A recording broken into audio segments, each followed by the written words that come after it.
হাতে তরবারি নিয়ে দাঁড়িয়ে গেলেন, বললেন ইয়া রাসূলুল্লাহ, মুনাফিক আব্দুল্লাহ ইবনে উবাই মুহাজিরদের বিরুদ্ধে কথা বলবে, আমি তো আর সহ্য করতে পারি না, আমাকে অনুমতি দিন, আমি আব্দুল্লাহ ইবনে উবাই ইবনে সালুলের মাথা শরীর থেকে দ্বিখণ্ডিত করে দিয়ে আসি। রাসূল করিম সাল্লাল্লাহু আলাইহি ওয়াসাল্লাম তাকে অনুমতি দিলেন না, হত্যার অনুমতি দিলেন না। আল্লাহর রাসূল ওই মুনাফিককে ডাকালেন, রাসূলের দরবারে আসলো। আল্লাহর নবী জিজ্ঞেস করলেন, মুহাজিরদের ব্যাপারে তুমি কি বলেছো জানাও। সে রাসূলের কাছে স্পষ্টভাবে মিথ্যা শপথ করে অস্বীকার করলো, ইয়া রাসূলুল্লাহ, আমি এরকম কথা বলি নাই। মুনাফিকদের লিডার আব্দুল্লাহ ইবনে উবাই ইবনে সালুলের পক্ষ হয়ে কিছু আনসারী সাহাবী রাসূলের কাছে সমর্থন দেয়, কারণ আনসারী সাহাবীরা এখনো বুঝতে পারে নাই সে যে একজন টাটকা মুনাফিক। আনসারী সাহাবীরা যেহেতু ওই আব্দুল্লাহ ইবনে উবাই ইবনে সালুলের পক্ষ হয়ে বলল, আল্লাহ রাসূল তাকে পরিত্রাণ দিলেন। এই পরিস্থিতি, এই অবস্থা দেখে যায়েদ ইবনে আরকাম রাদিয়াল্লাহু তাআলা আনহু চরম ব্যথিত হলেন, মনে অনেক পরিমাণে আঘাত লেগে যায়। শুকরিয়া আদায় করছি যে আল্লাহ সুবহানাহু ওয়া তাআলা আমাদেরকে অত্যন্ত দয়া করে, মায়া করে, মোহাব্বত করে, ভালোবেসে জান্নাতের বাগান, কোরআনের বাগান, আলেম উলামাদের মজলিসে কোরআন সুন্নাহ থেকে কিছু কথা শ্রবণ করার জন্য বসার তৌফিক দান করেছেন। সেই মহান আল্লাহ রাব্বুল আলামিনের শাহী দরবারে অন্তরের স্থল থেকে তার শেখানো ভাষায় মস্তক অবনত চিত্তে সকলেই উচ্চ আওয়াজে শুকর গুজার হচ্ছি, বলছি আলহামদুলিল্লাহ। দরুদ এবং সালাম পেশ করছি আমাদের সকলের প্রাণ প্রিয় নবী, সর্বকালের সর্বযুগের সর্বশ্রেষ্ঠ মহামানব, সাইয়্যিদুল মুরসালিন, ইমামুল মুরসালিন, খাতামুন নবিয়্যিন, জিগর গোশায়ে আমেনা, জনাব মুহাম্মদুর রাসূলুল্লাহ সাল্লাল্লাহু আলাইহি ওয়াসাল্লামের উপর আল্লাহ পাকের কৃতজ্ঞতা আদায়ের পর রাসূল করিম সাল্লাল্লাহু আলাইহি ওয়াসাল্লামের উপর দরুদ ও সালাম পেশ করার পর আমরা সেই সকল ভাইদের একটু স্মরণ করিয়ে দেই, যেই সকল ভাইয়েরা 5ই আগস্টে জালেম স্বৈরাচারের বিরুদ্ধে সংগ্রাম করে একটি স্থিতিশীল পরিস্থিতি আমাদেরকে তৈরি করে দিয়েছেন। খোলা আকাশের নিচে মুক্ত বাতাসে সুন্দর একটি কোরআনের আলোচনা মন ভরে শোনার জন্য পরিস্থিতি তৈরি করে দিয়েছেন। জালেম মুক্ত, স্বৈরাচার মুক্ত একটি পরিস্থিতি আমাদেরকে তৈরি করে দিয়েছেন। এই সকল জালেমদের বিরুদ্ধে সংগ্রাম করতে গিয়ে আমার যেই সকল যুবক আর তরুণ ভাইয়েরা বুকের তাজা রক্ত বিলীন করে দিয়েছেন, আল্লাহ তাআলা যেন তাদের সবাইকে শহীদি মর্তবা দান করেন, আমরা পড়ি আমিন। এবং আমার প্রিয় কলিজার টুকরা ভাই সুন্নতি অ্যাডভোকেট সাইফুল ইসলাম আলিফ ভাইকে যারা নির্মমভাবে হত্যা করেছে, আল্লাহ রাব্বুল আলামিন যেন আমার এই প্রিয় ভাইকে শাহাদাতের মর্যাদা দান করেন, আমরা উচ্চ আওয়াজে পড়ি আল্লাহুম্মা আমিন। সঙ্গে সঙ্গে আলোচনার শুরুতেই আমি কৃতজ্ঞতা আদায় করছি আজকের এই মাহফিলের যেই সকল যুবক আর তরুণ ভাইয়েরা অত্যন্ত কষ্ট করে মাহফিলকে সাজিয়েছেন, কোরআনের বাগানকে সাজিয়েছেন, একটি কোরআনের বাগান, কোরআনের মাহফিল আমাদের জন্য উপহার দিয়েছেন।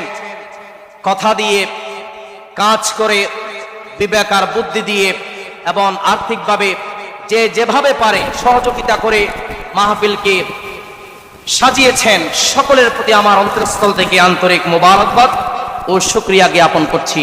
সকলেই বলি আলহামদুলিল্লাহ। সম্মানিত আমার প্রাণ প্রিয় দ্বীনি ভাইরা, মূল আলোচনায় যাওয়ার পূর্বে কোরআন সংক্রান্ত কিছু তথ্য আপনাদেরকে দেই যে কোরআনুল কারীমে পারা সংখ্যা হচ্ছে 30, সূরা সংখ্যা হচ্ছে 114টি, আয়াত সংখ্যা হচ্ছে 6636, মতান্তরে 6000 6348 কিংবা 6666 আয়াত। আজকে আমরা এই সূরা থেকে কথা শুনবো, এই সূরাটি হচ্ছে কোরআনুল কারীমের ক্রমিক আকারে 63 নম্বর সূরা। কোরআনুল কারীমের রুকু সংখ্যা আছে 558, সিজদা সংখ্যা আছে 14টি। আজকে আমরা যেই সূরা থেকে কথা শুনবো, এই সূরার মধ্যে টোটাল আয়াত আছে 11টি। আওয়াজ দিয়ে বলেন কয়টি? এই সূরাটি অবতীর্ণ হয়েছে মদিনায়। সূরাতুল মুনাফিকুন অবতীর্ণ হওয়ার দিক দিয়ে দুই প্রকার, কিছু সূরা মক্কায় অবতীর্ণ আর কিছু সূরা মদিনায় অবতীর্ণ। রাসূলের মক্কি জীবনে যেই সূরা অবতীর্ণ হয়েছে সেগুলো হচ্ছে মাক্কি সূরা। রাসূলের মদিনা জীবনে যেই সকল সূরাগুলো অবতীর্ণ হয়েছে সেগুলো হচ্ছে মাদানী সূরা। অতএব আমরা আজকে যেই সূরা থেকে কথা শুনবো এটি হচ্ছে মদিনায় অবতীর্ণ হয়েছে এরকম একটি সূরা। সূরার নাম হচ্ছে সূরাতুল মুনাফিকুন। সূরার নাম কি? আর আওয়াজ দিয়ে বলুন। এটি 28 নম্বর পারার আর বহু বচন হচ্ছে মুনাফিকুন। মুনাফিক একজন মুনাফিক, মুনাফিকুন অনেকজন মুনাফিক। মুনাফিক শব্দের শাব্দিক অর্থ হচ্ছে একজন প্রতারক। বলেন তো অর্থ কি? একজন প্রতারক, ভণ্ড ধার্মিক, অর্থাৎ যারা প্রকাশ্যে ইসলাম চর্চা করে কিন্তু অন্তরে ইসলামের প্রতি অবিশ্বাস লালন করে, এই ধরনের কাজ যারা করে তাদেরকেই বলা হয় মুনাফিকি, তাদেরকেই বলা হয় মুনাফিক। যারা প্রকাশ্যে ইসলামের কথা বলে গোপনে গোপনে ইসলাম আর মুসলমানদের ক্ষতি সাধন করে, এরাই হলো মুনাফিকের বাচ্চা। কথা বলেন ঠিক কিনা? আমার মুসলমান ভাইরা, এই সূরাতুল মুনাফিকুন এটি অবতীর্ণ হওয়ার একটি প্রেক্ষাপট আছে, শানে নুজুল আছে। সূরাতুল মুনাফিকুন অবতীর্ণ হওয়ার সংক্ষিপ্ত প্রেক্ষাপট হচ্ছে এই, ইসলামের একটি যুদ্ধের নাম হচ্ছে মুরাইসি অথবা বানি মুস্তালাকা। সবাইকে আমার কথা বুঝতেছেন? মনোযোগ সহকারে শুনতে হবে। এটা একটা ক্লাস, কোরআনিক ক্লাস। সেই হিসাবে মনোযোগ সহকারে যদি আমার কথাগুলো শ্রবণ করেন তাহলে শুরু থেকে শেষ পর্যন্ত আপনাদের মুখস্থ হবে। আপনারাও এই একটি আলোচনা মুখস্থ করে বাড়িতে যেতে পারবেন, বলি ইনশাআল্লাহ। ইসলামের একটি যুদ্ধের নাম হচ্ছে মুরাইসি অথবা বানি মুস্তালাকা। এই বানি মুস্তালাকা নামক ঐতিহাসিক যুদ্ধটি সংগঠিত হয় হিজরির 5ম সালে। এই যুদ্ধে একজন মুহাজির সাহাবী আর একজন আনসারী সাহাবী, দুইজনের মধ্যে ঝগড়া লেগে যায়। মুহাজির সাহাবী বলা হয় যারা রাসূল করিম সাল্লাল্লাহু আলাইহি ওয়াসাল্লামের সাথে মক্কা থেকে মদিনায় এসেছিল, আর যারা মুহাজির সাহাবীদেরকে সাহায্য সহযোগিতা করেছিল তাদেরকেই বলা হয় আনসারী সাহাবী। সুতরাং মুহাজির এবং আনসারী দুইজন সাহাবীর মধ্যে ঝগড়া বেঁধে যায়। তারা আপনা আপনি বাঁচার জন্য অন্যান্য মুহাজির ও আনসারী সাহাবীদেরকে ডাকাডাকি শুরু করলেন। এক পর্যায়ে কিছু লোক তাদের মধ্যে মধ্যস্থতা করে তাদের সঙ্গে সন্ধি করিয়ে দেয়, বিষয়টি মীমাংসা করিয়ে দেয়, তাদেরকে মিলাইয়া দেয়। ঝগড়া এখানেই শেষ, বিষয়টি এখানেই শেষ। কিন্তু মদিনার মুনাফিকদের লিডার আব্দুল্লাহ ইবনে উবাই ইবনে সালুল, সে আনসারী সাহাবীদেরকে ডাক দিয়ে বলতে লাগলো, ওগো আনসারী সাহাবীরা, দেখেছো তোমরা যেই সকল মুহাজির সাহাবীদেরকে সাহায্য সহযোগিতা করেছিলে, তোমাদের সঙ্গে রেখেছিলে, খাবার দিয়েছিলে, তোমাদের সঙ্গে তাদেরকে স্থান দিয়েছিলে, তাদের আজ প্রতিফল দেখো। যে আনসারী সাহাবীদেরকে বলতে লাগলো, মুহাজির সাহাবীরা আজকে তোমাদের সঙ্গে যুদ্ধ করে, লড়াই করে, ঝগড়াই লেগে যায়। বিষয়টি যেন এরকম যে তোমরা দুধ আর কলা দিয়ে কালো সাপ পোষণ করছো। নাউজুবিল্লাহ পড়েন। মুনাফিকদের লিডার বলেছিল মুহাজির সাহাবীদেরকে দুধ আর কলা দিয়ে কালো সাপ পোষণ করছো আনসারী সাহাবীদেরকে, এই কথা সে বলেছিল। এবং বলেছিল, ওগো আনসারী সাহাবীরা, তোমরা মুহাজির সাহাবীদেরকে সাহায্য সহযোগিতা করো না, তাদের ক্ষেত্রে টাকা পয়সা খরচ করো না, যদি না করো তারা আপনা আপনি খেটে পড়বে, তারা রাসূলের কাছ থেকে দূরে সরে যাবে, ভাগিয়ে চলে যাবে। মূলত মুনাফিকদের কাজ হচ্ছে, চিন্তা চেতনা হচ্ছে, মুহাজির সাহাবীরা যদি রাসূলের কাছ থেকে আলাদা হয়ে যায়, দূরে সরে যায়, তাহলে আল্লাহ রাসূল দুর্বল হয়ে যাবেন, ইসলামের প্রচার প্রসার বন্ধ করে দিবেন। নাউজুবিল্লাহ পড়েন। আমার মুসলমান ভাইরা, এই মুনাফিকদের লিডার আব্দুল্লাহ ইবনে উবাই আরো বলেছিল, আমরা যখন মদিনায় ফিরে যাব তখন মুহাজির সাহাবীদেরকে মদিনা থেকে আমরা বহিষ্কার করব। নাউজুবিল্লাহ পড়েন। তার এই কথা শুনছিলেন রাসূলের একজন তরুণ সাহাবী যায়েদ ইবনে আরকাম রাদিয়াল্লাহু তাআলা আনহু। যায়েদ ইবনে আরকাম রাদিয়াল্লাহু তাআলা আনহু কম বয়সী হলেও, তরুণ বয়সী হলেও তার অন্তরে রাসূলের ভালোবাসা আছে না নাই? তার অন্তরে মুহাজির সাহাবীদের ভালোবাসা আছে না নাই? সে শুনছিলেন আব্দুল্লাহ ইবনে উবাই ইবনে সালুল মুহাজির সাহাবীদেরকে মদিনা থেকে বহিষ্কার করার কথা শুনে যায়েদ ইবনে আরকাম কম বয়সী হলেও সে আর সহ্য করতে পারলেন না, সে ক্ষান্ত হলেন না, সে রাগে ক্ষোভে বলে উঠল, ওগো আব্দুল্লাহ ইবনে উবাই, শুনে রাখ, তুই একজন নিকৃষ্ট মানুষ, তোর স্বজাতির মধ্যে তোমাকে সকলেই ঘৃণার দৃষ্টিতে দেখে, কেউ তোর পক্ষে সমর্থনকারী নাই। পক্ষান্তরে আল্লাহ রাসূল এবং রাসূলের মুহাজির সাহাবীগণ তারা সবাই সম্মানের পাত্র, স্বজাতির লোকদের মধ্যে তারা সম্মানের অধিকারী। আল্লাহ রাব্বুল আলামিন তার রাসূল ও মুহাজির সাহাবীদেরকে সম্মান প্রদান করেছেন, সম্মানের অধিকারী বানিয়েছেন। সুবহানাল্লাহ পড়েন। এই সকল কথাবার্তা যখন আব্দুল্লাহ ইবনে উবাইকে বকাবকি করছিলেন যায়েদ ইবনে আরকাম, তখন আব্দুল্লাহ ইবনে উবাই ইবনে সালুল এই মুনাফিকদের লিডার বলেছিল, ওগো যায়েদ ইবনে আরকাম, আমি হয়তো মস্করা করে এমনিই বলেছি মদিনা থেকে মুহাজির সাহাবীদেরকে বহিষ্কার করব, এটি তো আমি এমনিই মস্করা করে বলেছি, এত কথা বলার আর কি প্রয়োজন? তখন যায়েদ ইবনে আরকাম রাদিয়াল্লাহু তাআলা আনহু ক্ষান্ত হলেন। যায়েদ ইবনে আরকাম রাদিয়াল্লাহু তাআলা আনহু তাকে স্পষ্ট ভাষায় বলে দিলেন, ওগো আব্দুল্লাহ ইবনে উবাই ইবনে সালুল, মুহাজির সাহাবী রাসূলের বিরুদ্ধে, মুহাজির সাহাবীদের বিরুদ্ধে কোন কথা যদি আর শুনি তাহলে খবর আছে, ঠিক কিনা? মুহাজির সাহাবীদের ব্যাপারে যখন এই ধরনের বাজে মন্তব্য করছিল, তখন যায়েদ ইবনে আরকাম রাদিয়াল্লাহু তাআলা আনহু তাকে ঘৃণার দৃষ্টিতে বলেছিল, তোমার স্বজাতির লোকেরা কেউ তোমাকে ভালোবাসে না, সবাই তোমাকে ঘৃণার দৃষ্টিতে দেখে, ঠিক কিনা বলেন? বিগত ফ্যাসিস্ট স্বৈরাচারের আমলেও আমরা লক্ষ্য করছিলাম বাংলার ওই সকল জালেমদেরকে কেউ ভালোবাসে নাই, ঠিক কিনা? এমনকি আল্লাহ জালেমদেরকে ভালোবাসেন না, ঠিক কিনা বলে? বাংলার সকল জনগণ ওই সকল জালেমদেরকে ঘৃণার দৃষ্টিতে দেখেছিল, কারণ তাদের জুলুমের মাত্রা ছেয়ে যাওয়ার কারণে ফ্যাসিস্ট স্বৈরাচাররা বাংলার জমিন থেকে লাঞ্ছিত আর অপদস্থ হয়ে পালাতে বাধ্য হয়েছে। কথা বলেন ঠিক কিনা?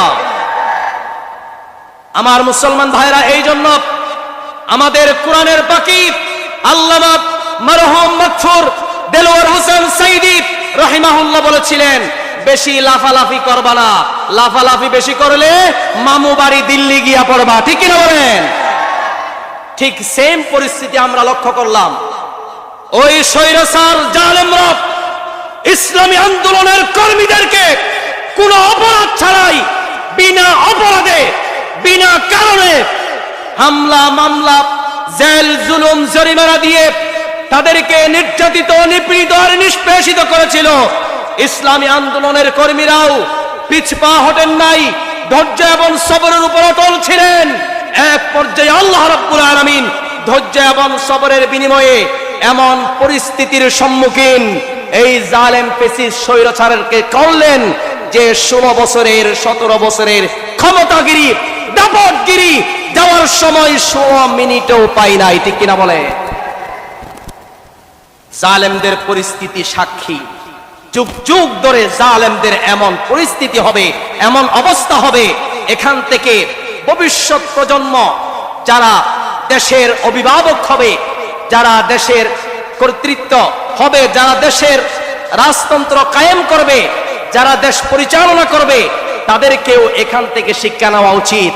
যদি লাফালাফি বেশি করে ক্ষমতার জন্য বিগত স্বৈরাচারকে যেভাবে লাঞ্ছিত আর অপদস্থ করা হয়েছে, তাদেরকেও একইভাবে লাঞ্ছিত অপদস্থ করা হবে। যদি বাংলার মুসলমান যদি অশান্তিতে থাকে, যদি জুলুম করা হয়, তাহলে এভাবে করে লাঞ্ছিত আর অপদস্থ করে আরো বেশি পরিমাণ লাঞ্ছিত আর অপদস্থ করে বাংলার জমিন থেকে পালাতে বাধ্য করা হবে, ঠিক কিনা বলেন? আমার মুসলমান ভাইরা, সুতরাং বলছিলাম, মদিনার মুনাফিকদের লিডার আব্দুল্লাহ ইবনে উবাইকে স্পষ্ট করে বলে দিলেন, ওগো আব্দুল্লাহ ইবনে উবাই, শুনে রাখ, যদি রাসূলের বিরুদ্ধে বলো, মুহাজির সাহাবীদের বিরুদ্ধে বলো, তাহলে এর উপযুক্ত জবাব দেওয়া হবে। আমার মুসলমান ভাইরা, যায়েদ ইবনে আরকাম রাদিয়াল্লাহু তাআলা আনহু রাসূলের দরবারে গেলেন। যাওয়ার পর বললেন, ইয়া রাসূলুল্লাহ সাল্লাল্লাহু আলাইহি ওয়াসাল্লাম, যায়েদ ইবনে আরকাম রাদিয়াল্লাহু তাআলা আনহু রাসূলকে জানিয়ে দেয়, মুনাফিকদের লিডার আব্দুল্লাহ ইবনে উবাই ইবনে সালুল সে মুহাজির সাহাবীদেরকে বহিষ্কারের কথা বলেছে মদিনা থেকে। উপস্থিত বৈঠকের মধ্যে সাইয়্যিদুনা ওমর রাদিয়াল্লাহু তাআলা আনহু ছিলেন। সবাইকে প্রশ্ন করতে চাই, জবাব দেন, ওমর রাদিয়াল্লাহু তাআলা আনহু মানুষটা গরম ছিলেন না নরম? আরো আওয়াজ দিয়া বলেন, গরম না নরম? ওমর রাদিয়াল্লাহু তাআলা আনহু এই কথা শোনার পর হাতে তরবারি নিয়ে দাঁড়িয়ে গেলেন। বললেন, ইয়া রাসূলুল্লাহ, মুনাফিক আব্দুল্লাহ ইবনে উবাই মুহাজিরদের বিরুদ্ধে কথা বলবে, আমি তো আর সহ্য করতে পারি না, আমাকে অনুমতি দিন, আমি আব্দুল্লাহ ইবনে উবাই ইবনে সালুলের মাথা শরীর থেকে দ্বিখণ্ডিত করে দিয়ে আসি। রাসূল করিম সাল্লাল্লাহু আলাইহি ওয়াসাল্লাম তাকে অনুমতি দিলেন না, হত্যার অনুমতি দিলেন না। আল্লাহর রাসূল ওই মুনাফিককে ডাকালেন, রাসূলের দরবারে আসলো। আল্লাহর নবী জিজ্ঞেস করলেন, মুহাজিরদের ব্যাপারে তুমি কি বলেছো জানাও। সে রাসূলের কাছে স্পষ্টভাবে মিথ্যা শপথ করে অস্বীকার করলো, ইয়া রাসূলুল্লাহ, আমি এরকম কথা বলি নাই। মুনাফিকদের লিডার আব্দুল্লাহ ইবনে উবাই ইবনে সালুলের পক্ষ হয়ে কিছু আনসারী সাহাবী রাসূলের কাছে সমর্থন দেয়, কারণ আনসারী সাহাবীরা এখনো বুঝতে পারে নাই সে যে একজন টাটকা মুনাফিক। আনসারী সাহাবীরা যেহেতু ওই আব্দুল্লাহ ইবনে উবাই ইবনে সালুলের পক্ষ হয়ে বলল, আল্লাহ রাসূল তাকে পরিত্রাণ দিলেন। এই পরিস্থিতি, এই অবস্থা দেখে যায়েদ ইবনে আরকাম রাদিয়াল্লাহু তাআলা আনহু চরম ব্যথিত হলেন। মনে অনেক পরিমাণে আঘাত লেগে যায়। চরম ব্যথিত হওয়ার কারণে আল্লাহ রব্বুল আলামিনের আরশ আজিমে গিয়ে লেগে যায়। এবার রব্বুল আলামিন যায়েদ ইবনে আরকাম রাদিয়াল্লাহু তাআলা আনহুর কথাকে সত্য প্রমাণ করার জন্য জিবরাইল ফেরেশতাকে এই সূরাতুল মুনাফিকুন নিয়ে পাঠিয়ে দিলেন। কোন সুবহানাল্লাহ। এই সূরাতুল মুনাফিকুন অবতীর্ণ করে আল্লাহ রাব্বুল আলামিন রাসূলের কাছে মুনাফিকদের লিডার আব্দুল্লাহ ইবনে উবাই ইবনে সালুলের নোংরা চরিত্রের মুখোশ পূর্ণরূপে খুলে দেন। কোন সুবহানাল্লাহ। এই সূরা মুনাফিকুন অবতীর্ণ করে মুনাফিকদের কথা জানিয়ে দেন। মুনাফিকরা কি গোপন রেখেছিল তাদের সামনে পাশ করে দেয়। মুনাফিকরা কি বলেছিল আল্লাহ রাব্বুল আলামিন বলেন, হুমুল্লাযীনা ইয়াকুলুনা লা তুনফিকু আলা মান ইনদা রাসূলিল্লাহি হাত্তা ইয়ানফাদ্দু ওয়ালিল্লাহি খাযাইনুস সামাওয়াতি ওয়াল আরদি ওয়ালাকিন্নাল মুনাফিকিনা লা ইয়াফকাহুন। মুনাফিকরা বলেছিল, মুহাজির সাহাবীদের ব্যাপারে খরচ করো না, তাদেরকে সাহায্য সহযোগিতা করো না যতক্ষণ পর্যন্ত মুহাজিররা রাসূলের কাছ থেকে চলে না যায়। কিন্তু মুনাফিকরা বুঝে না আসমান জমিনের সকল ভান্ডার কার হাতে। আরো আওয়াজ দিয়া বলেন কার হাতে। মুনাফিকরা কিন্তু এটা বুঝে না, এই জন্য তারা এরকম কথা বলে।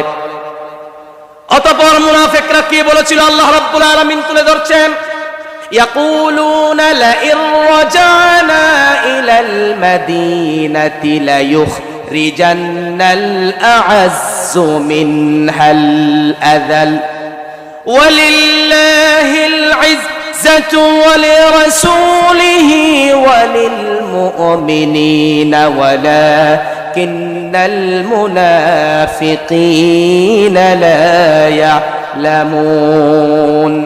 মুনাফিকরা বলেছিল মদিনায় যখন আমরা ফিরব তখন মদিনা থেকে মুহাজির সাহাবীদেরকে বের করে দেব। কিন্তু মুনাফিকরা জানে না সকল মর্যাদা তো আল্লাহর জন্য, রাসূলের জন্য, সকল মর্যাদা তো মুমিনদের জন্য, ঠিক কিনা? এই জন্য আল্লাহ রাব্বুল আলামিন মুনাফিকদের পরিচয় তুলে ধরলেন। সূরাতুল মুনাফিকুন অবতীর্ণ করে রাসূলকে জানিয়ে দিলেন, ইযা জাআকাল মুনাফিকুনা ক্বালু নাশহাদু ইন্নাকা লারাসূলুল্লাহ ওয়াল্লাহু ইয়ালামু ইন্নাকা লারাসূলুহু ওয়াল্লাহু ইয়াশহাদু ইন্নাল মুনাফিকিনা লাকাযিবুন। আল্লাহ রাব্বুল আলামিন বলেন, ইযা জাআকাল মুনাফিকুন, যখন মুনাফিকরা আপনার কাছে আসবে হে রাসূল, তখন মুনাফিকরা বলবেন নাশহাদু ইন্নাকা লা রাসূলুল্লাহ, আমরা সাক্ষ্য দিচ্ছি ওগো রাসূল আপনি আল্লাহর পয়গম্বর, আপনি আল্লাহর রাসূল। আল্লাহ তাআলা জানেন তিনি যে তার রাসূল। আল্লাহ রাব্বুল আলামিন নিজেই সাক্ষ্য দিয়ে রাসূলকে বলছেন, ওয়াল্লাহু ইয়াশহাদু ইন্নাল মুনাফিকিনা লাকাযিবুন, নিঃসন্দেহে মুনাফিক যারা মিথ্যাবাদী হয় তারা। বলছেন কে? মুনাফিকরা সত্য কথা বলে না মিথ্যা বলে? মুনাফিকরা মিথ্যা কথা বলে। ওগো রাসূল, মুনাফিক আপনি চিনবেন কিভাবে? মুনাফিকরা আপনার কাছে এসে বলবে একরকম, আপনার পিছনে গিয়ে বলবে আরেক রকম। বুঝবেন মুনাফিকরা সব সময় মিথ্যা কথা বলে, ঠিক কি না?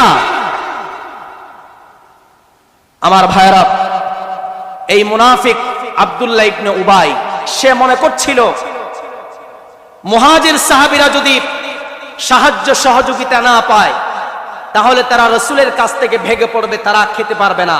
আচ্ছা সকলে আওয়াজ দিয়ে বলেন তো রিজিকের মালিক কে? আসমান জমিনের সকল রুজির ভান্ডার কার হাতে? সেই আল্লাহ রাব্বুল আলামিন যাকে চান রিজিক দান করেন, যাকে চান তা থেকে বঞ্চিত করেন। মুনাফিকরা কিন্তু এই বাস্তবতাগুলো বুঝতে চায় না। তারা মনে করছিল মুহাজির সাহাবীরা যদি আনসারী সাহাবীদের থেকে সাহায্য আর সহযোগিতা না পায় তাহলে তারা খেটে পড়বে, তাহলে তারা না খেয়ে মারা যাবে, এরকম মনে করছিল। ঠিক বাংলাদেশের নামধারী মুনাফিকরাও মনে করেছিল ইসলামী আন্দোলনের কর্মীদেরকে যদি জেলে বন্দী করা যায়, মিথ্যা মামলা দিয়ে জেলখানায় আবদ্ধ করে রাখা যায়, তাহলে ইসলামের প্রচার প্রসার বন্ধ হয়ে যাবে। এটি আগেও সম্ভব ছিল না, কশ্চিন কালেও সম্ভব হবে না, ঠিক কিনা বলেন? এই মুনাফিকরা যুগে যুগে ইসলামের শুরু থেকে যুগে যুগে ইসলাম আর মুসলমানদেরকে ক্ষতি ও সর্বনাশ করার জন্য নানাভাবে অপতৎপরতা চালিয়েছে। এখনো মুনাফিকদের পেটের তারা ইসলাম আর মুসলমানদেরকে ক্ষতি ও সর্বনাশ করার জন্য বিভিন্নভাবে অপতৎপরতায় অব্যাহত আছে না নাই? সুতরাং প্রিয় ভাইরা, মুনাফিকদের ব্যাপারে আমাদেরকে জানতে হবে, বুঝতে হবে। মুনাফিকদের সম্পর্কে আমাদেরকে কোরআন হাদিস থেকে জানতে হবে, তাদেরকে চিনতে হবে। মুনাফিকদের সম্পর্কে চেনা জানা যেমন প্রয়োজন, মুনাফিকদের থেকে সতর্ক থাকা আরো বেশি প্রয়োজন, ঠিক কিনা বলেন? এই জন্য আমি সংক্ষেপে আমাদের আজকের মাহফিলের প্রধান আলোচক, আন্তর্জাতিক খ্যাতি সম্পন্ন মুফাসসিরে কোরআন কারি আব্দুল্লাহ আল আমিন সাহেব হুজুর আসার পূর্বে মুনাফিকদের ব্যাপারে কয়েকটি বৈশিষ্ট্য আপনাদেরকে দিয়ে আমি শেষ করতে চাই। সকলেই বলি ইনশাআল্লাহ। আমার ভাইরা, মুনাফিকদের বৈশিষ্ট্যগুলো বর্ণনা করার পূর্বেই আপনাদেরকে জানিয়ে দিতে চাই যে মুনাফিক হচ্ছে দুই প্রকার। আওয়াজ দিয়ে বলেন তো মুনাফিক কয় প্রকার? এগুলো কি আপনারা মুখস্থ করতে পারছেন?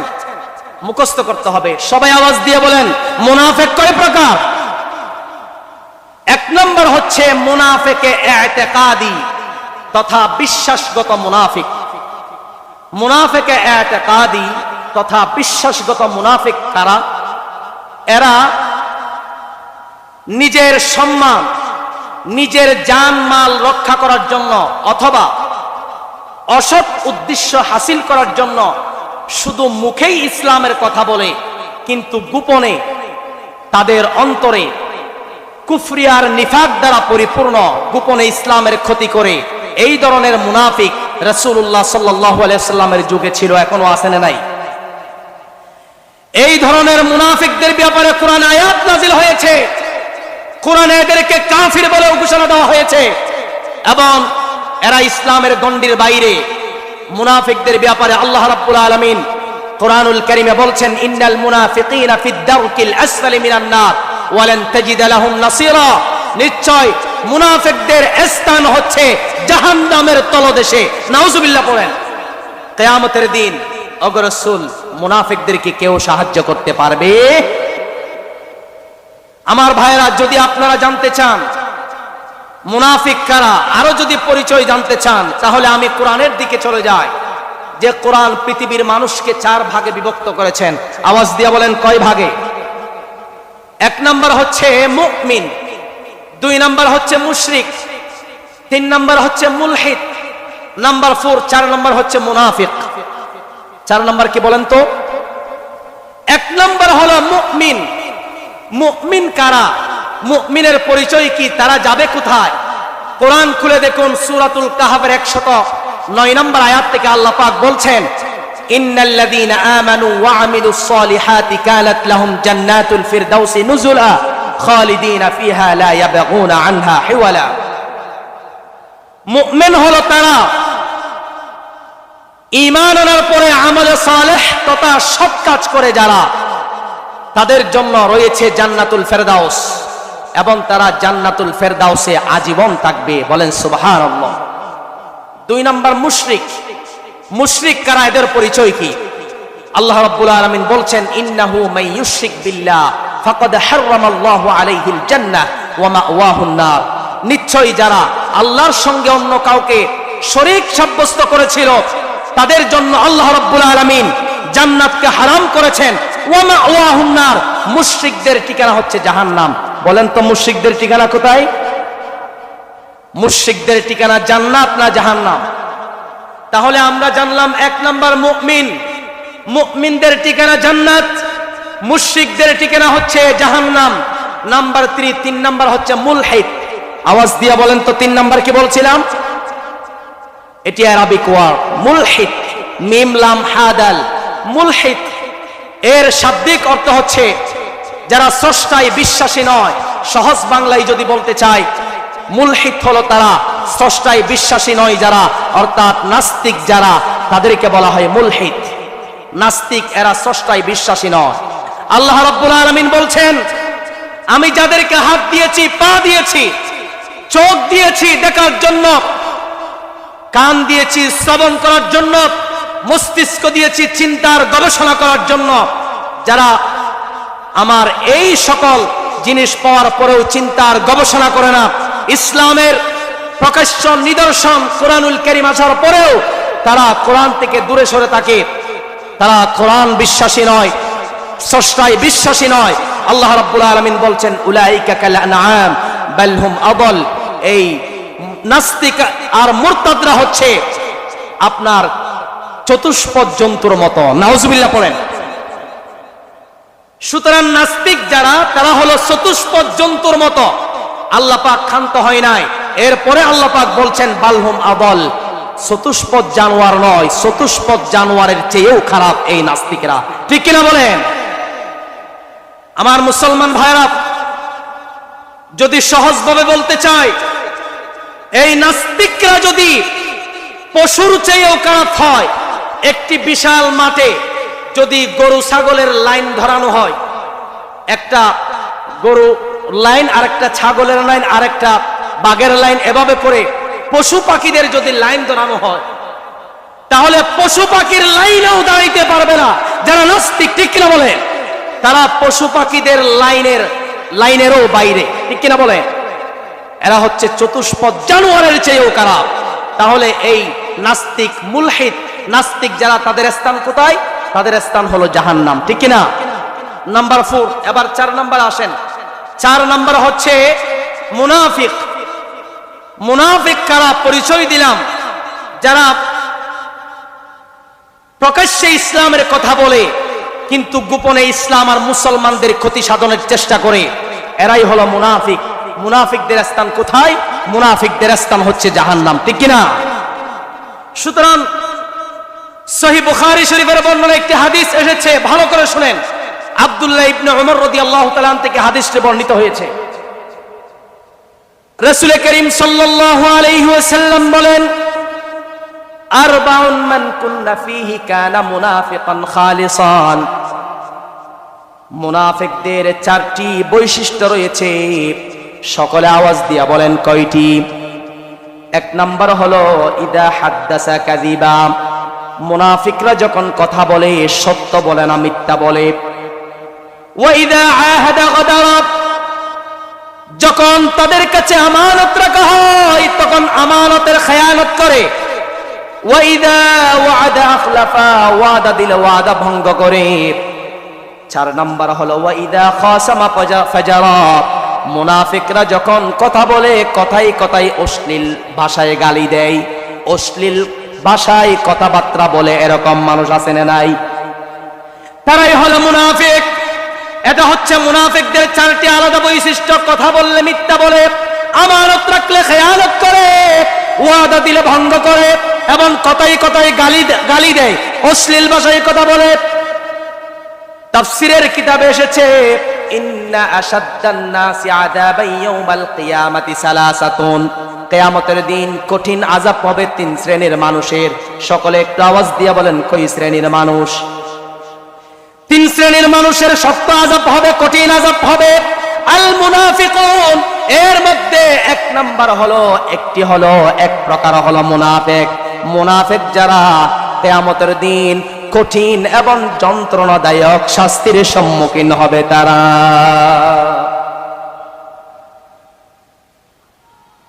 সম্মানিত উপস্থিতি, আমাদের আজকের মাহফিলের প্রধান আলোচক চলে এসেছেন। সবাই বলে আলহামদুলিল্লাহ।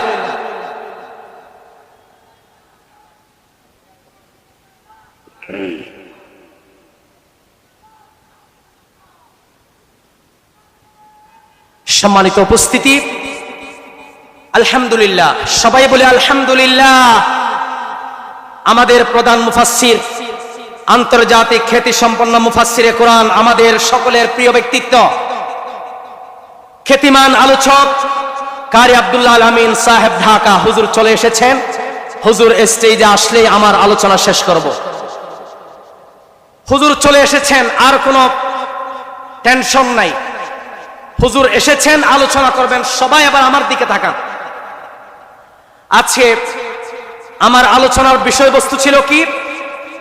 সূরাতুল মুনাফিকুন থেকে কিছু কথা, মুনাফিকদের পরিচয়। এবার আসুন সংক্ষেপে মুনাফিকদের উল্লেখযোগ্য কিছু বৈশিষ্ট্য সম্পর্কে আমরা জানব। আমি একটু সকলের দৃষ্টি আকর্ষণ করছি, সকলের মনোযোগ কামনা করছি, কারণ এই মুহূর্তে আমরা মুনাফিকদের বৈশিষ্ট্যগুলো ফাঁস করতে যাচ্ছি। একটি একটি করে মুনাফিকদের বৈশিষ্ট্যগুলো আপনাদের সামনে তুলে ধরব। সকলের মনোযোগ আছে না নাই? মনোযোগ কামনা করছি এই জন্য, এই বৈশিষ্ট্য যদি আমাদের মধ্যে থেকে থাকে তাহলে আমরা আজকের মাহফিল থেকেই তওবা ওয়া ইস্তিগফার করে আল্লাহর কাছে দোয়া করব, আমরা যেন নিফাক আর মুনাফিকি মুক্ত জীবন দান করতে পারি। আমরা বলি আমিন। তাহলে সকলে মনোযোগ দেন। নাম্বার 1 শুরু হয়ে যাচ্ছে। দুই একটি বলবো হুজুর আসার পূর্বে। 1 নাম্বার মুনাফিকদের বৈশিষ্ট্য হলো মারদুল কলব। মুনাফিকদের অন্তর হচ্ছে অসুস্থ অন্তর। বলছেন কে? অসুস্থ বলতে এখানে কুফরি আর নিফাকের কথা বোঝানো হয়েছে। অর্থাৎ মুনাফিকদের আকীদা, বিশ্বাসে সন্দেহ, অস্বীকৃতি, মিথ্যা থাকার কারণে তাদের কলবকে, তাদের হৃদয়কে অসুস্থ অন্তর, অসুস্থ হৃদয় বলে আল্লাহ তাআলা ঘোষণা দিয়েছেন কোরআনে। এই ব্যাপারে আল্লাহ রাব্বুল আলামিন বলেন, ফি কুলুবিহিম মারাদুন ফাযাদাহুমুল্লাহু মারাদা ওয়া লাহুম আযাবুন আলীমুম বিমা কানু ইয়াকযিবুন। আল্লাহ রাব্বুল আলামিন বলছেন, মুনাফিকদের অন্তরে রয়েছে বেদী রোগ, কুফরি আর নিফাকের রোগ। আল্লাহ রাব্বুল আলামিন তাদের অন্তরের এই বেদীকে, এই রোগকে আরো বাড়িয়ে দেয়। কারণ মুনাফিকরা মিথ্যা কথা বলার দরুন আল্লাহ রাব্বুল আলামিন তাদের জন্য রেখে দিয়েছেন যন্ত্রণাদায়ক কঠিন শাস্তি। মুনাফিকদের অন্তরে আছে বেদী, কুফরি বান্দা, ইমানদার বান্দা তাদেরকে বেকুব মনে করে, নির্বোধ মনে করে। কিন্তু কোরআনের ভাষায় মূলত মুনাফিকরাই হচ্ছে নির্বোধ ও বোকার দল, ঠিক কিনা? সুতরাং মুনাফিকরা মুমিনদেরকে নির্বোধ ও বোকা বলে অপবাদ দেয়। এটা হচ্ছে 3 নাম্বার। 4 নাম্বার মুনাফিকদের বৈশিষ্ট্য হলো, মুনাফিক হলো তারা মানুষের সঙ্গে প্রতারণা করে যারা, মুনাফিক হলো তারা মানুষের সঙ্গে ধোঁকাবাজি করে যারা, মুনাফিক হলো তারা লোক দেখানো ইবাদত করে যারা, মুনাফিক হলো তারা ইবাদতের মধ্যে শৈথিল্যতা প্রকাশ করে যারা।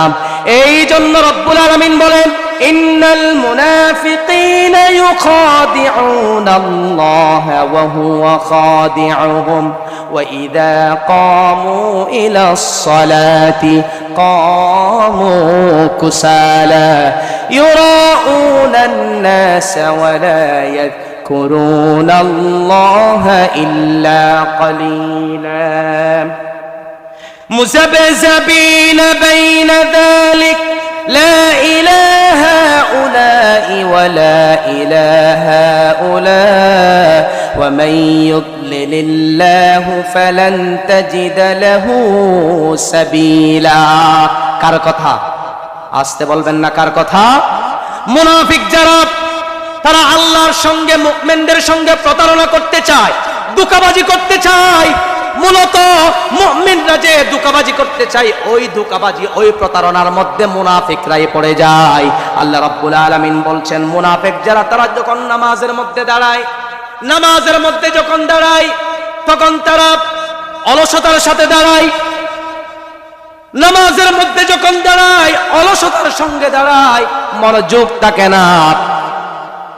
তারা মানুষকে দেখানোর জন্য নামাজ পড়ে। এরকম মানুষ আমাদের সমাজে আছে না নাই? আরো আওয়াজ দিয়া বলুন, আছে না নাই? মানুষকে দেখানোর জন্য নামাজ পড়ে, রোজা রাখে, হজ করে, দান সদকা করে। মূলত মুনাফিক যারা, আল্লাহর জিকির, আল্লাহর ইবাদত খুব কম পরিমাণ করে তারা। আর মুনাফিক যারা, তাদের দুটা নাই, দুদুল্লামান অন্তর থাকে। মুনাফিকরা না এদিকে না ওদিকে। আল্লাহ পাক বলছেন, ওগো আমার নবীজি, মুনাফিক যারা, তাদেরকে আপনি হেদায়েত দিতে পারবেন না, কারণ আমি মুনাফিকদেরকে পথভ্রষ্ট করতে চাই। যারা পথভ্রষ্ট, আল্লাহ পাক বলছেন, ওগো রাসূল, আপনি তাদেরকে হেদায়েতের রাস্তা দেখাইতে পারবেন না। মুনাফিকদের অন্তরটাকে দুদুল্যমান। এই জন্য কবি বলছেন, তু দিল বান্দা কালমা চোর, না পাই শ্মশান না পাই ঘোর। তু দিল বান্দা কালমা চোর, না পাই শ্মশান না পাই ঘোর। দিন তাকিতে আইরে পথে ছাইড়া দে ভন্ডামি, ভন্ডামি ভন্ডামি ভন্ডামি, ছাইড়া দে ভন্ডামি। ঠিক কিনা? মুনাফিকরা যা করে সবগুলো ইসলামের নামে ভন্ডামি। কথা বলেন ঠিক কিনা? নামাজ কালাম পড়ে না, ইবলিস শয়তানের নানা, ধর্মের কানকুটি দইরা কয়দিন করবি হয়রানি। ভণ্ডামি ভণ্ডামি ভণ্ডামি, ছাইড়া দে ভণ্ডামি, ঠিক কিনা? এই জন্য মুনাফিকদের 4 নম্বর বৈশিষ্ট্য হচ্ছে মুনাফিকরা ইসলাম আর মুসলমানদের সাথে প্রতারণা করে, ধোঁকাবাজি করে তাদেরকে চিহ্নিত করতে হবে।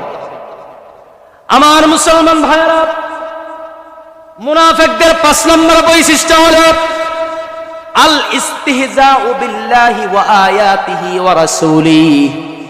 মুনাফিক যারা আল্লাহ ও রাসূলের ব্যাপারে, দ্বীন ইসলামের ব্যাপারে ঠাট্টা বিদ্রুপ করে, যা তারা মুনাফিকরা ইসলামের ব্যাপারে ঠাট্টা বিদ্রুপ কম করে না বেশি করে। মুনাফিক যারা তারা মুমিনদের দলেও থাকে আবার কাফিরদের দলেও থাকে। আমার ভাইরা, মুনাফিকরা যখন মুমিনদের সঙ্গে মিশে তখন তারা ইমানদারদের পক্ষের লোক বলে দাবি করে, আবার যখন মুনাফিকরা ভারতে গিয়ে কাফের আর মুশরিকদের সঙ্গে সময় কাটায়, আসে না নাই?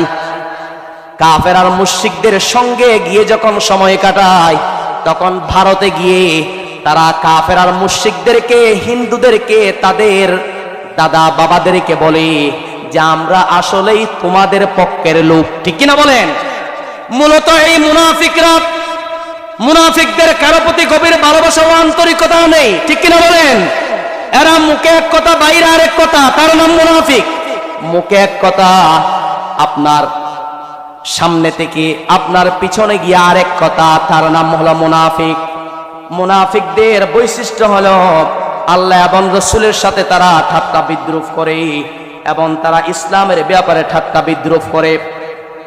নাম্বার 6 নম্বর মুনাফিকদের বৈশিষ্ট্য হলো মুনাফিক যারা কাফের আর মুশরিকদের সঙ্গে বন্ধুত্ব বজায় রাখে। যারা মুনাফিক হলো তারা যারা কাফের আর মুশরিকদের সাথে সম্প্রীতি বজায় রাখে। তাদের মুমিনদের বেলায় সম্প্রীতি নাই, মুমিনদের বেলায় বন্ধুত্ব নাই। মুনাফিকরা কাফের আর মুশরিকদের সঙ্গে তালে তাল মিলিয়ে চলে, এরকম মানুষ আছে না নাই? এরাই হলো মুনাফিক। নাম্বার 7 6 নম্বর হলো মানুষকে আল্লাহর পথে পথিকদের ব্যাপারে খরচ করতে বাধা দেয় যারা, তারা হলো মুনাফিক। আল্লাহর পথে খরচ করতে বাধা দেয় তারা হলো মুনাফিক। নাম্বার 8 নম্বর মুনাফিকদের বৈশিষ্ট্য হলো মুনাফিকরা অহংকার প্রদর্শন করে থাকে। মুনাফিকরা আল্লাহর জমিনে অহংকার প্রদর্শন করে চলাফেরা করে। নাম্বার 9 নম্বর মুনাফিকদের বৈশিষ্ট্য হলো আল আমরু বিল মুনকার ওয়ান নাহয়ু আনিল মারুফ। অর্থাৎ মুমিন যারা, মুমিনদের বৈশিষ্ট্য হলো সৎ কাজে আদেশ, অসৎ কাজে বাধা প্রদান। ঠিক সেম উল্টা হলো মুনাফিকদের কাজ। মুনাফিকরা সৎ কাজে বাধা দেয়, অসৎ কাজে পকেট থেকে টাকা দিয়ে তাদেরকে উৎসাহিত করে, আসে না নাই? মুনাফিকরা সৎ কাজে বাধা দেয়, মুনাফিকরা সৎ কাজে বাধা দেয় না, অসৎ কাজে বাধা দেয়। আমার ভাইয়েরা, আল আমরু বিল মুনকার, অসৎ কাজ করতে উৎসাহ প্রদান করে, সৎ কাজ করতে বাধা দেয়। নাম্বার 10 নম্বর মুনাফিকদের বৈশিষ্ট্য হচ্ছে আত-তাহাকুমু ইলা তাগুত। মুনাফিকরা তাগুতের কাছে গিয়ে বিচার চাই। কিছু হলে তাগুতের কাছে গিয়ে, কাফের আর মুশরিকদের কাছে গিয়ে বিচার চাই, আছে না নাই? আমার ভাইয়েরা, আসলে এই মুনাফিক যারা, তারা মুসলমানদের সুখ শান্তি দেখেই মূলত তারা ইসলামের ছায়াতলে আসে। আর যখন মুসলমানেরা দুঃখ কষ্ট বিপদ আপদে পতিত হয় তখন মুনাফিকের বাচ্চারা নীরবে সেখান থেকে ভাগিয়ে পড়ে, কেটে পড়ে, ঠিক কিনা বলেন? এই মুনাফিকরা আসলে ইসলামের সুবিধা ভোগের জন্য ইসলামের ছায়াতলে আসতে চায়। আসলে মুনাফিকরা ইসলামের বিধিবিধান, ইসলামের আনুগত্যের কষ্ট স্বীকার করতে রাজি নয়। মানুষকে আল্লাহর দিকে আসতে বাধা দেয় যারা, মুনাফিক হলো তারা। আল্লাহ পাক কোরআনে বলছেন মানুষকে আল্লাহর দিকে আসতে বাধা দেয় যারা, মুনাফিক হলো তারা, ঠিক কিনা বলেন? মুনাফিকরা যা করে তা ভালো না খারাপ? আসতে বলবেন না, ভালো না খারাপ? আমার মুসলমান ভাইরা, বন্ধুরা, যুবক ভাইরা, সর্বশেষ আপনাদেরকে আমি বলতে চাই, যদি আমরা এই মুনাফিকি খাসলাত অন্তরে লালন করি, নিফাকি খাসলাত যদি অন্তরে লালন করি, তাহলে দুনিয়া আখিরাতে আমাদের জন্য সফলতা নাই, মুক্তি নাই। মারা যাওয়ার পরেও আমাদের জন্য মুক্তি নাই। এই ব্যাপারে কোরআনে কি ঘোষণা দেওয়া হয়েছে আমি যদি আপনাদেরকে বলতে চাই, যে মুনাফিকদের লিডারের কথা বলছিলাম, আব্দুল্লাহ ইবনে উবাই ইবনে সালুল, তার একজন পুত্র সাহাবী ছিল, রাসূলের সাহাবী ছিল। সকলে আওয়াজ দিয়ে বলেন, কি ছিল? সাহাবী কাদেরকে বলা হয়? সংক্ষেপে পরিচয় আপনাদের সামনে তুলে ধরি। সাহাবী হলো তারা যারা রাসূলকে ঈমানের সাথে, আমলের সাথে, সচক্ষে রাসূলকে দেখেছে এবং ঈমানের সাথে মৃত্যুবরণ করেছে, তারাই হলো সাহাবী। তারাই কি? এই পৃথিবীতে যত ওলি বুজুর্গ আসুক না কেন, যত বড় মাফের ওলি আসুক, বুজুর্গ আসুক, সুহাদা আসুক, হাফেজ আসুক, আলেম আসুক, ওই রাসূলকে সচক্ষে দেখেছে ঈমানের সাথে, এরকম একজন সাহাবীর পায়ের ধুলার মতো হতে পারবে? আমার ভাইয়েরা, বন্ধুরা, এই মুনাফিকদের লিডার আব্দুল্লাহ ইবনে উবাই ইবনে সালুলের একজন পুত্র ছিল সাহাবী, তার নাম হলো আব্দুল্লাহ। সবাই একটু উচ্চ আওয়াজে বলেন, তার নাম কি? আর আওয়াজ দিয়া বলুন, তার নাম কি? আব্দুল্লাহ রাসূলের দরবারে যায়, বলছেন, ইয়া রাসূলুল্লাহ, ইয়া হাবিবাল্লাহ সাল্লাল্লাহু, ও গো আল্লাহর নবী, আমি আপনার কাছে একটি প্রস্তাব রাখতে চাই। আমার বাবা যখন মৃত্যুবরণ করবে, ও গো রাসূল, আপনি আপনার একটি জামা মুবারক আমার বাবার জন্য দিবেন, কারণ আপনার জামা মুবারক দিয়ে আমার বাবার কাফন হবে, এবং আপনি আমার বাবার জানাজায় যাবেন, আমার বাবার জন্য মাগফিরাত কামনা করবেন, এবং আমার বাবার গায়ে আপনার থুতু মুবারক লাগিয়ে দিবেন, যাতে করে কবরে যাওয়ার পরে আমার বাবা কোনো ধরনের কষ্ট না পায়, আযাব না পায়। আমার ভাইয়েরা, বন্ধুরা, যুবক ভাইয়েরা, আব্দুল্লাহ ইবনে উবাই ইবনে সালুল যখন মারা গেল, তার ছেলের আদেশ অনুযায়ী, ওসিয়ত অনুযায়ী, পরামর্শ অনুযায়ী আমার রাসূল সাল্লাল্লাহু আলাইহি ওয়াসাল্লাম যেহেতু অত্যন্ত দয়ালু ছিলেন, পরোপকারী ছিলেন, আমার রাসূল যেহেতু হৃদয়বান ছিলেন, আমার নবীজি আর থাকতে পারলেন না। মদিনার লিডার মুনাফিকদের তার জানাজায় চলে গেলেন।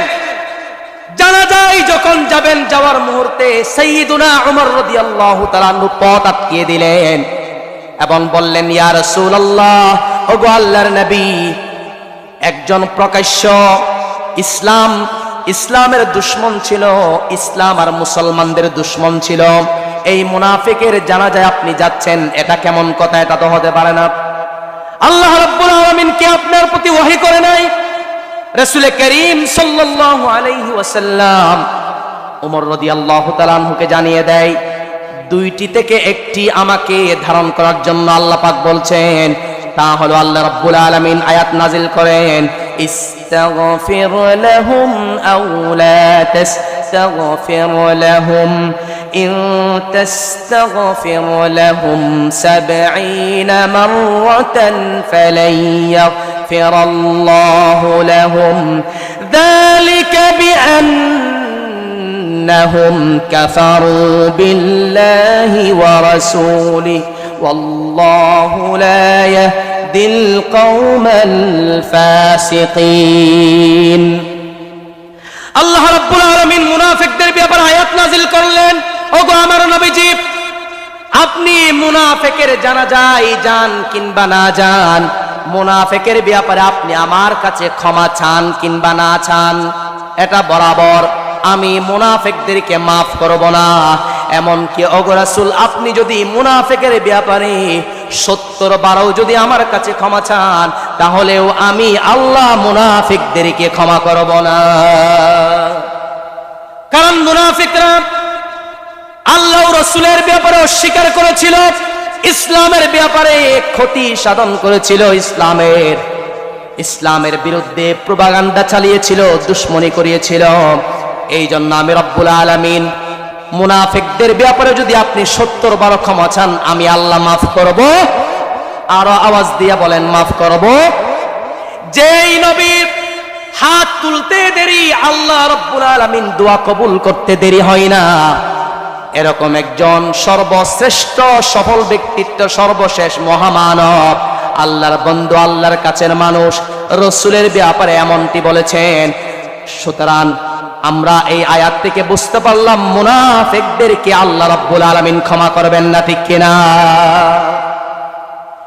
এক পর্যায়ে যখন আমাদের নবীজি জানাজায় চলে যান, মুনাফিকদের লিডারের জানাজায় যাওয়ার পরে জানাজা পড়লেন, আল্লাহ রাব্বুল আলামিন সঙ্গে সঙ্গে আয়াত নাজিল করলেন, ওয়ালা তুসাল্লি আলা আহাদিম মিনহুম মাতা আবাদান ওয়ালা তাকুম আলা কবরি ইন্নাহুম কাফারু বিল্লাহি ওয়া রাসূলিহি।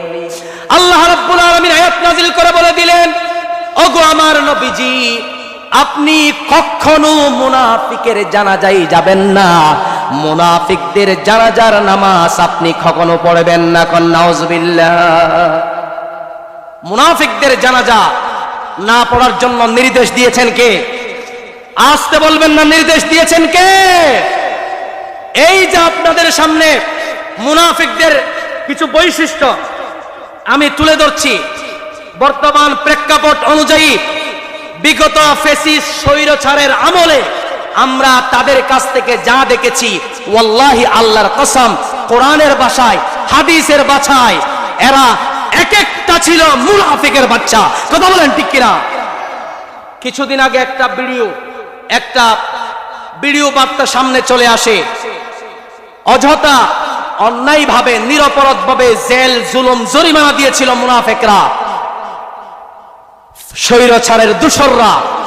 এক পর্যায়ে যখন স্বৈরাচার পালিয়েছে, তখন জেলখানা থেকে পরিত্রাণ পেয়েছে, আপনার সাংবাদিকের সামনে শেষে সাক্ষাৎ করেছে এবং বলেছে, এই সকল স্বৈরাচার ফ্যাসিস্ট জালেমরা যদি মারা যায়, তাদের জানাজাও যেন কেউ না পড়ে, এই বাংলার জমিনে তাদের জানাজা হবে না, ঠিক কিনা বলেন?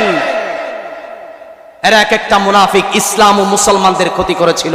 ইসলাম আর মুসলমানদের যদি ক্ষতি না করে, তাহলে এরা এত বড় একজন কোরআনের পাখি আল্লামা দেলোয়ার হোসেন সাঈদী রাহিমাহুল্লাহকে কেন দীর্ঘ 10-12টি বছর জেলখানায় বন্দী করে রেখেছিল, ঠিক কিনা বলেন? সফলতা পেতে চাই, তাহলে আমাদেরকে নিফাকে আর মুনাফিকে খাসলাত বৈশিষ্ট্য ছেড়ে দিয়ে 2টি কাজ করতে হবে। সকলে একটু চিল্লায়া বলেন, কয় কাজ? ঝিমায়া গেলেন নাকি? আপনাদের কষ্ট হচ্ছে? আমি কিন্তু অসুস্থ আজকে, এরপরও এসেছি আপনাদের ভালোবাসায়। গত রাত্রে থেকে আমি অসুস্থ, চেহারা দেখে আপনারা বুঝতে পারছেন। গত রাত্রে থেকে অসুস্থ, এখনো অসুস্থ। সকাল থেকে আল্লাহর কসম এখনো এক মুঠ ভাত খাই নাই। জোহরের সময় শুধু একটা পাউরুটি, একটা রংসা, এবং এখানে আসার সময় শুধু আলোচনা যেন করতে পারে, একটু শক্তি আসে, এই জন্য অল্প কিছু নাস্তা খেয়েছি, কিন্তু ভাত খেতে পারবো না, একটু শারীরিকভাবে অসুস্থতায় আছি। সকলে দোয়া করবেন। আমি না অসুস্থ, আপনারা তো অসুস্থ না, ঠিক কিনা? তাহলে সবাই আওয়াজ দিয়া বলুন, আমরা যদি সফল হতে চাই, দুনিয়া ও আখিরাতে নাজাত পেতে চাই, আমাদেরকে কয়টি কাজ করতে হবে? আওয়াজ দিয়া বলেন, কয়টি? 1 নম্বর হলো ইত্তাকুল্লাহ। এই দুনিয়ার জমিনে একমাত্র আমরা ভয় করে চলবো একজনকে, তার নাম কি? সকলে আওয়াজ দিয়া বলুন, তার নাম কি?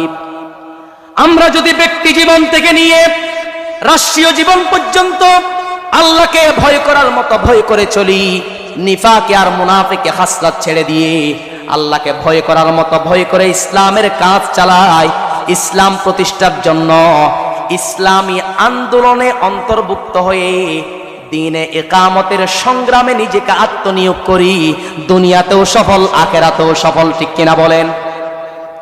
ব্যক্তি জীবনে যদি আমরা আল্লাহকে ভয় করার মতো ভয় করে চলতাম, দুনিয়াতেও সফল, আখিরাতেও সফল। পারিবারিক জীবনে আমরা যদি আল্লাহকে ভয় করার মতো ভয় করে পরিবারকে চালাতাম, সাজাতাম, পারিবারিক জীবনে সফল, রাষ্ট্রীয় জীবনে, সামাজিক জীবনে আল্লাহকে ভয় করার মতো ভয় করে যদি সমাজ চালাতাম, রাষ্ট্র চালাতাম, তাহলে রাষ্ট্রীয় জীবনেও আমি আর আপনি সফল, ঠিক কিনা বলেন? এক নাম্বার, যদি আমরা সফল হতে চাই, যদি আমরা মুক্তি পেতে চাই, এক নাম্বার ভয় করতে হবে একজনকে। চিল্লায়া বলেন তিনি কে? এই জন্য রব্বুল আলামিন বলেন, ইয়া আইয়ুহাল্লাযীনা আমানুত্তাকুল্লাহা হাক্কা তুকাতিহি ওয়া লা তামুতুন্না ইল্লা ওয়া আনতুম মুসলিমুন। মুমিনদেরকে ডাক দিয়া বলেন, ইত্তাকুল্লাহ, তোমরা আল্লাহকে ভয় করো। শুধু ভয় করলে হবে না, হাক্কা তুকাতি, ভয় করার মতো ভয় করতে হবে। ওয়ালা তামুতুন্না ইল্লা ওয়া আনতুম মুসলিমুন। আমরা যদি আল্লাহকে ভয় করার মতো ভয় করি, আল্লাহ রাব্বুল আলামিন এই আয়াতের শেষ অংশে বলেছেন, তোমরা মুসলিম না হয়ে কখনো মৃত্যুবরণ করো না। খুব আশ্চর্যের কথা, আয়াতের শুরুতে আল্লাহ পাক বলছেন, হে ঈমানদারগণ, ঈমানদার বলে ডেকেছেন, আবার আয়াতের শেষেই মুসলিম না হয়ে মৃত্যুবরণ করতে বারণ করেছেন। তাহলেই বোঝা যায় আমরা দুনিয়ার জমিনে যেভাবে আল্লাহকে ভয় করার মতো ভয় আছে, সেইভাবে আমরা চলি না। এই জন্য আমরা যেন সব জীবনে, আমরা যেন সকল ক্ষেত্রে, সকল সেক্টরে আল্লাহকে ভয় করার মতো ভয় করে চলি। এই জন্য রব্বুল আলামিন কোরআন আয়াত নাজিল করে ঈমানদারদেরকে আল্লাহ পাককে ভয় করার নির্দেশ দিয়েছেন, এবং মৃত্যুবরণ না করে মুসলিম না হয়ে, আল্লাহর পরিপূর্ণ আনুগত্যশীল না হয়ে মৃত্যুবরণ করতে বারণ করেছেন, ঠিক কিনা? আর দুই নম্বর হলো দ্বীনে ইসলামের উপর ঐক্যবদ্ধ থাকা। সহিহ মুসলিমের বর্ণনায় একটি হাদিস এসেছে, হাদিসটি আপনাদেরকে শোনায়।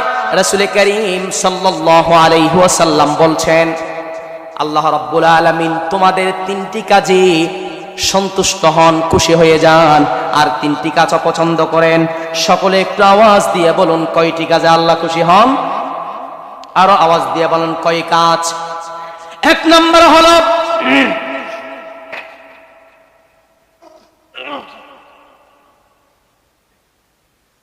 এক নম্বর কাজ হলো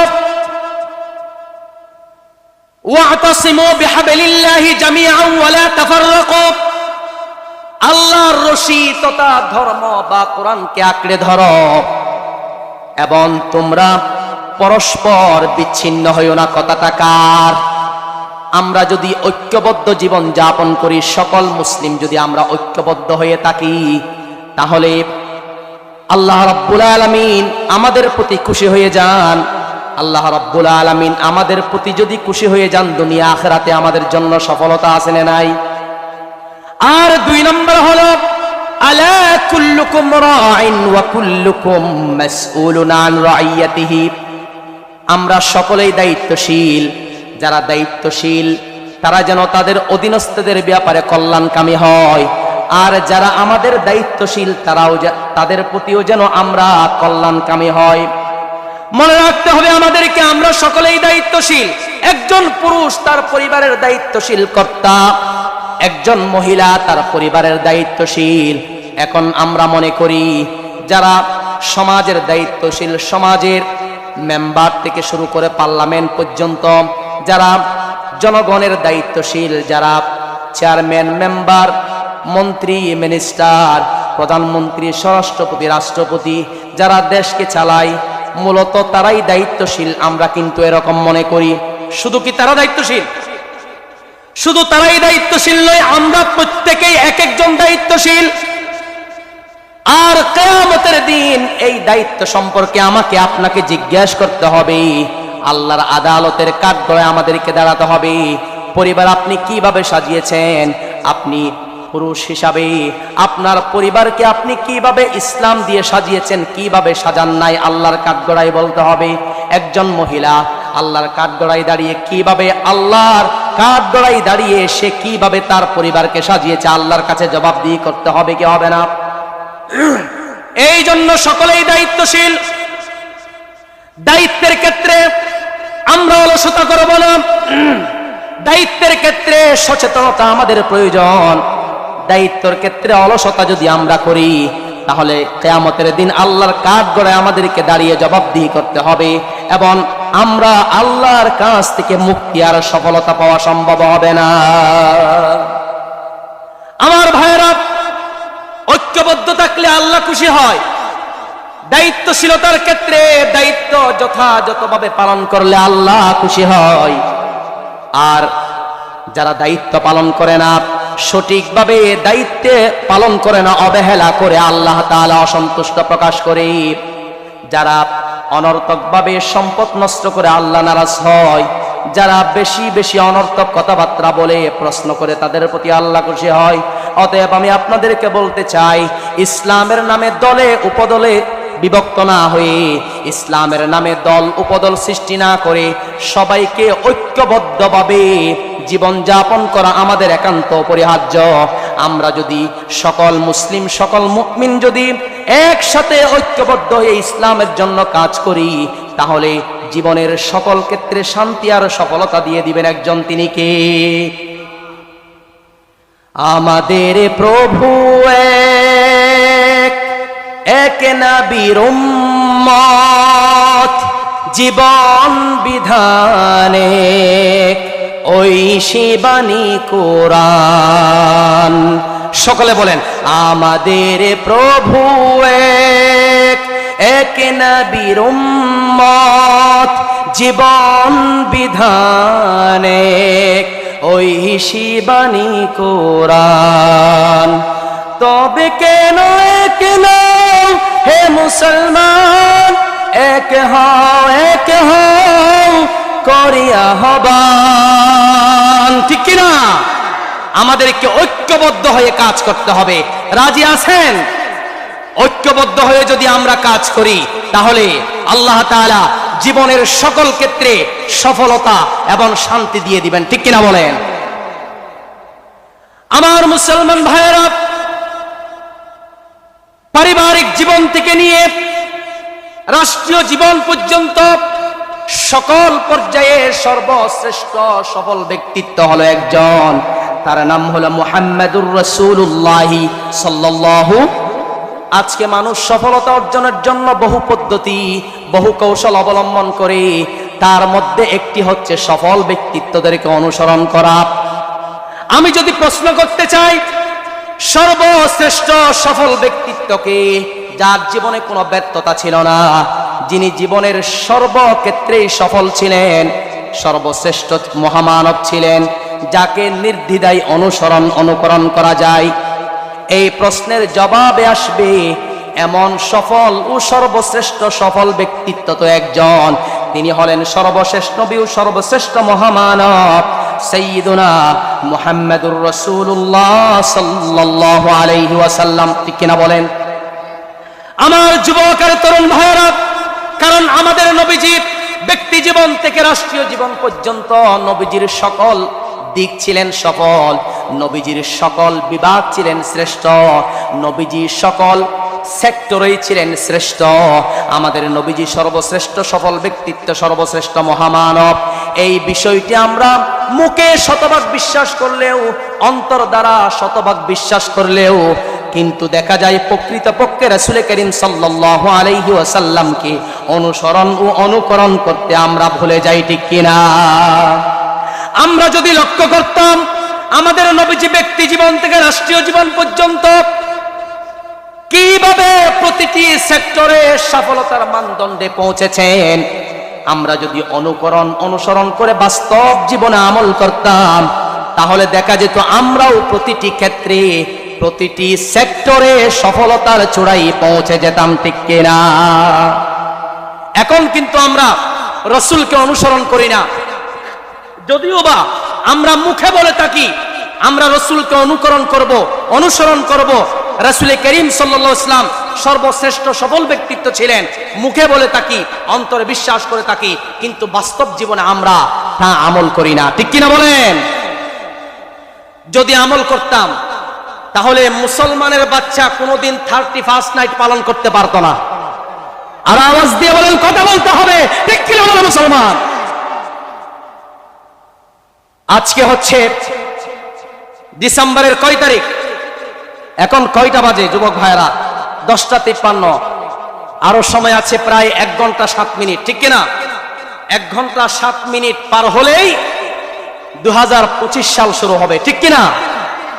এই 2025 সালকে বরণ করে ইহুদি খ্রিস্টানরা 31st নাইট পালন করে। আমি সকলের কাছে জানতে চাই, এই 31st নাইট পালন করা এটা কি রাসূলের অনুকরণ? এটা কি রাসূলের অনুসরণ? এটা কি রাসূলের সংস্কৃতি নাকি? এটা ইহুদি আর খ্রিস্টানদের সংস্কৃতি। কিন্তু এই সংস্কৃতিটা আমরা বেশি পরিমাণে আমরা খুশি হয়ে আনন্দ প্রকাশ করে আমরা উদযাপন করে থাকি মুসলমানদের বাচ্চারা, ঠিক কিনা বলে? এরপরেও আমরা অন্তর্বর্তীকালীন সরকার প্রধানকে ধন্যবাদ জানাই। এই বছর নতুন সিস্টেম জারি করেছে, যারা 31st নাইট পালন করার ক্ষেত্রে যারা ফানুস ছড়াবে, যারা আতশবাজি করবে, তাদের জন্য জরিমানা করা হয়েছে, তাদের জন্য জরিমানার ব্যবস্থা করা হয়েছে। আপনারা কি খবরটা পেয়েছেন? এই জন্য অন্তর্বর্তীকালীন সরকারকে আমরা ধন্যবাদ জানাই। আমি এটাই বলতে চাই, প্রকৃত মুসলমান যারা, তাদের সংস্কৃতি হবে রাসূলের গড়া সংস্কৃতি, তাদের অনুসরণ হবে, অনুকরণ হবে রাসূলের অনুকরণ ও অনুসরণে, ঠিক কিনা বলেন? মুসলমানের সন্তানদেরকে দেখা যায় আফসোস লাগে, মাথা থেকে পা পর্যন্ত আমাদের সংস্কৃতি হবে, আমাদের অনুসরণ হবে, আমাদের মডেল হচ্ছেন একজন, তিনি হচ্ছেন মুহাম্মদ সাল্লাল্লাহু। কিন্তু এখন আমরা মডেল বানিয়ে নিয়েছি ইহুদি খ্রিস্টানদেরকে। দেখেন না মুসলমানদের সন্তানদের মাথার চুল কাটার স্টাইল দেখেন, মাথার চুল কাটে কত রকম ডিজাইন দেয়, কত রকম কাঠিন করে, মুছ কাটার ক্ষেত্রে, দাড়ি রাখার ক্ষেত্রে কত রকম ডিজাইন করে।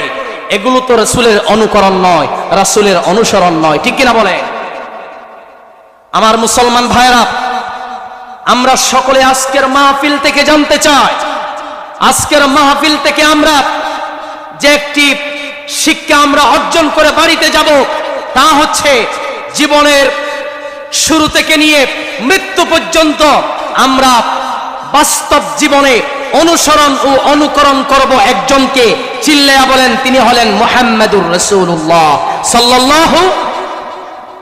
আমার মুসলমান ভাইরা, আমাদেরকে মনে রাখতে হবে,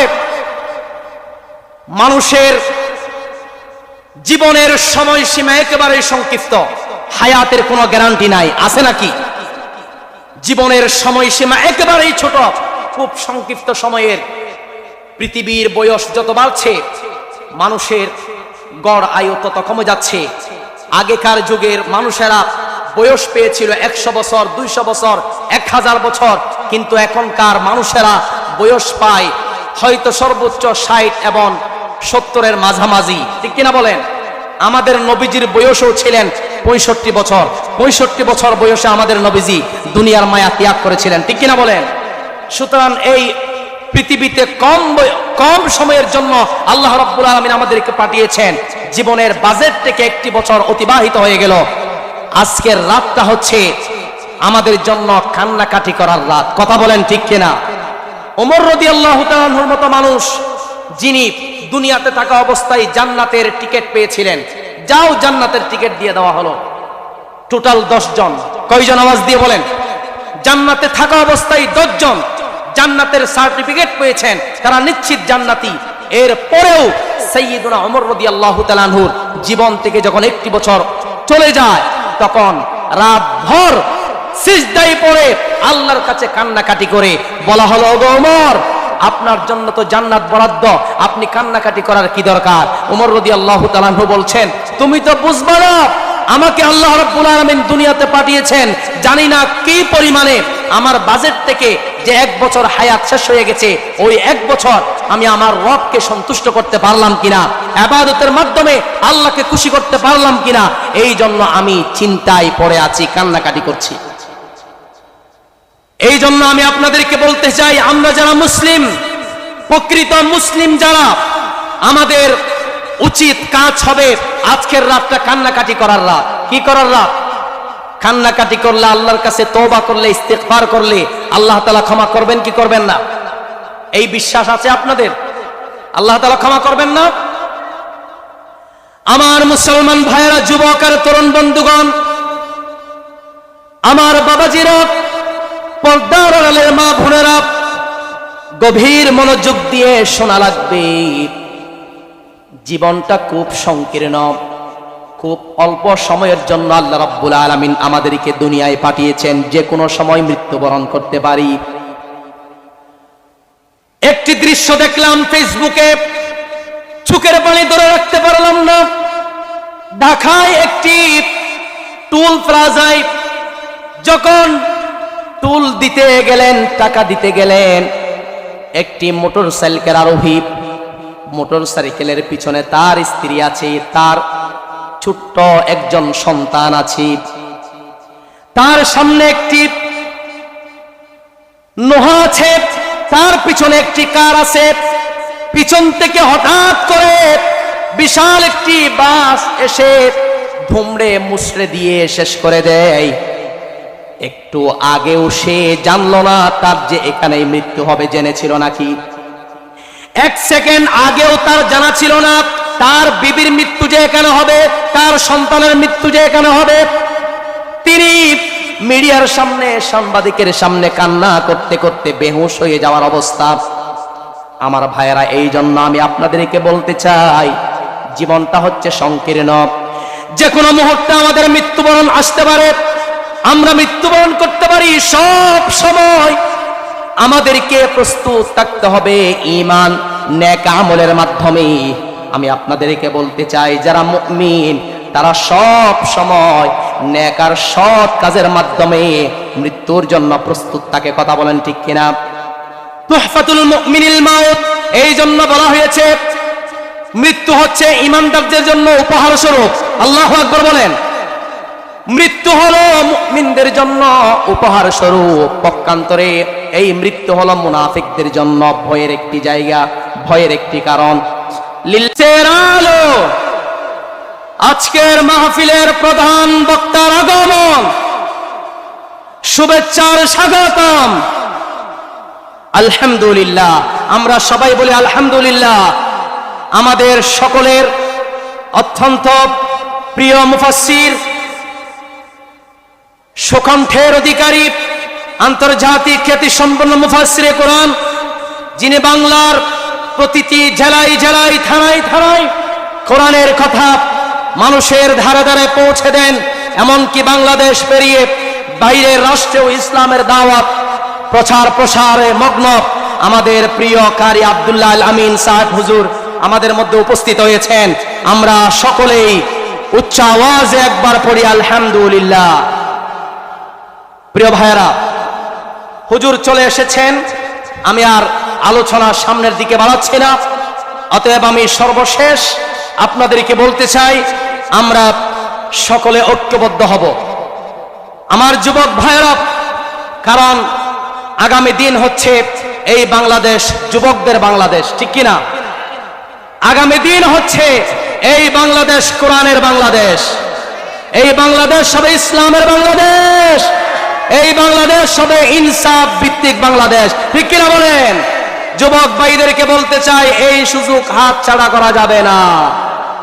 কারণ রাসূল করিম সাল্লাল্লাহু আলাইহি সাল্লামের যুগে, আল্লাহ রাসূলের যুগে রাষ্ট্রীয় কাজে যুবক আর তরুণদের ভূমিকা কম ছিল না বেশি ছিল? আমাদের নবীজি যুবকদের বিবেক বুদ্ধি, তাদের চিন্তা চেতনা, তাদের শিক্ষা দীক্ষা গুরুত্ব দিয়েছেন, মূল্যায়ন করেছেন। এই জন্য আল্লাহ রাসূল যুবক আর তরুণদেরকে রাষ্ট্রের বিভিন্ন পদে আসীন করেছেন। এই জন্য আমি বলতে চাই, এখন সুযোগ এসেছে আমরা সকলে ঐক্যবদ্ধ হয়ে, একাকার হয়ে বাংলাদেশকে ইসলামের বাংলাদেশ হিসাবে গড়ে তুলি। আল্লাহ রাব্বুল আলামিন আমাদের সবাইকে ঐক্যবদ্ধ হয়ে জীবন যাপন করার, সামাজিক জীবন, রাষ্ট্রীয় জীবন এবং সকল জীবনের সর্বক্ষেত্রে, সর্বসেক্টরে আমরা যেন ঐক্যবদ্ধ হয়ে জীবন যাপন করতে পারি। আমরা সকলেই উচ্চ আওয়াজে পড়ি আমিন। ওয়া আখিরু দাওয়ানা আনিল হামদুলিল্লাহি রাব্বিল আলামিন। আসসালামু আলাইকুম ওয়া রাহমাতুল্লাহ।